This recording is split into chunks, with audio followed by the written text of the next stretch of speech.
নির্দলীয় তত্ত্বাবধায়ক সরকারের দাবিতে 18 দলের ডাকা হরতালের আহতদের দেখতে ঢাকা মেডিকেল কলেজ হাসপাতালের বার্ন ইউনিটে যান প্রধানমন্ত্রীর ছেলে সজীব ওয়াজেদ জয়। পরে সাংবাদিকদের বলেন, এ ধরনের ঘটনা বাংলাদেশের ইতিহাসে দুঃখজনক ও অমানবিক রাজনৈতিক কৌশল। আল্লাহর কাছে আমি দোয়া করি যে এরকম ঘটনা আর আমাদের দেশে আর কোনদিন না ঘটে। এটা বিএনপির পক্ষে আমার যে পরিমাণে এই এখন ঘৃণা হচ্ছে যে এরা মানুষের জাত না, রাজনৈতিক দল তো দূরের কথা, এরা সন্ত্রাসী দল।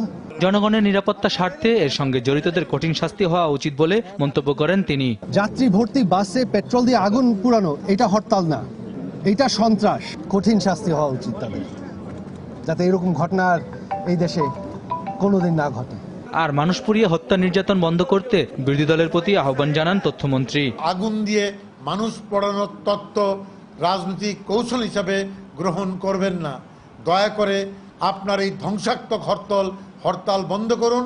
এদিকে রাজধানীর কারওয়ান বাজারে জাতীয় শ্রমিক লীগের বিক্ষোভ সমাবেশে দ্রুত সর্বদলীয় মন্ত্রিসভা গঠনের কথা জানিয়ে বিরোধী দলের কাছে নাম চান আওয়ামী লীগের যুগ্ম সাধারণ সম্পাদক মাহবুব আলম হানিফ।